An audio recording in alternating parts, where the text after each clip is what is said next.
Hello and welcome to basic physics channel. आज का ये हमारा दूसरा वीडियो है इस चैनल का और मैं इधर उधर की कोई भी बात नहीं करूँगी, आपका अपना टाइम वेस्ट नहीं करूँगी। सिर्फ आपसे इतनी रिक्वेस्ट करूँगी कि हमारे चैनल को लाइक करें, शेयर करें, सब्सक्राइब करें। सो टाइप्स ऑफ सेल क्या होता है? टाइप्स ऑफ सेल हमारे दो टाइप के होते हैं। एक को हम कहते हैं प्रोकैरियोटिक सेल और एक को कहते हैं eukaryotic cell. One by one आइए जानते हैं कि प्रोकैरियोटिक क्या होता है और यूकैरियोटिक क्या होता है। प्रोकैरियोटिक में हमारे जो होते हैं वो यूनिसेलुलर ऑर्गेनिजम्स आते हैं, जैसे कि बैक्टीरिया, ब्लू ग्रीन एल्गी और माइकोप्लाज्म।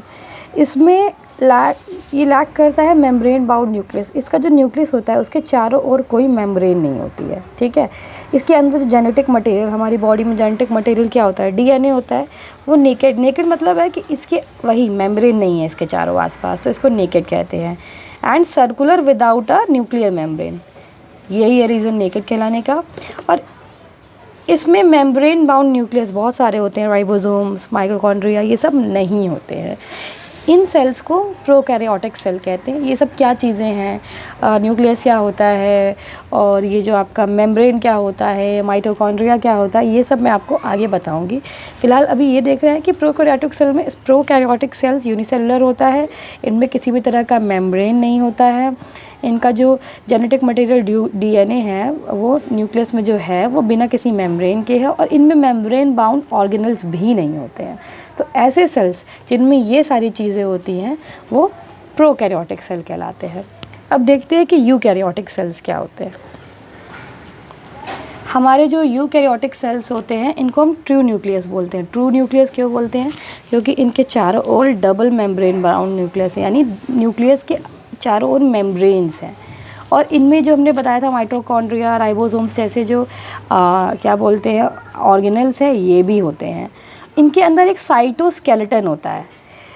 इसके अंदर जो यूकैरियोटिक सेल्स में जो साइटोप्लाज्म प्रेजेंट होता है उसमें साइटोस्केलेटन भी होता है, जो इस यूकैरियोटिक सेल को एक परफेक्ट शेप देता है। अब ये होते हैं हमारे यूकैरियोटिक सेल्स। अभी हम देखते हैं कि जो हमारा सेल होता है उसका स्ट्रक्चर कैसा है, उसका स्ट्रक्चरल ऑर्गेनाइजेशन कैसा होता है, ठीक है। तो एक सेल के अंदर कुछ स्पेसिफिक कंपार्टमेंट्स होते हैं। अभी हम बता रहे थे ना यूकैरियोटिक को प्रोकैरियोटिक में कि मेम्ब्रेन बाउंड ऑर्गेनल्स होते हैं, तो ये सेल ऑर्गेनल्स वही कंपार्टमेंट होते हैं। कुछ स्पेसिफिक कंपार्टमेंट्स को ही हम सेल ऑर्गेनल्स बोलते हैं और यही सारे ऑर्गेनल्स एक साथ जब मिलते हैं तो ये सेल कहलाते हैं। These organelles together constitute cell.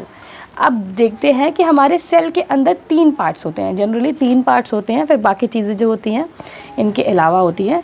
मतलब कोई भी सेल होगा वो प्रोकैरियोटिक होगा या यूकैरियोटिक होगा, उसके अंदर ये तीन चीज़ें होंगी। अब ये क्या क्या हैं तीन चीज़ें? एक तो होती है इसकी आउटर कवरिंग, ठीक है, जिसमें सेल वॉल होता है और सेल मेम्ब्रेन होता है।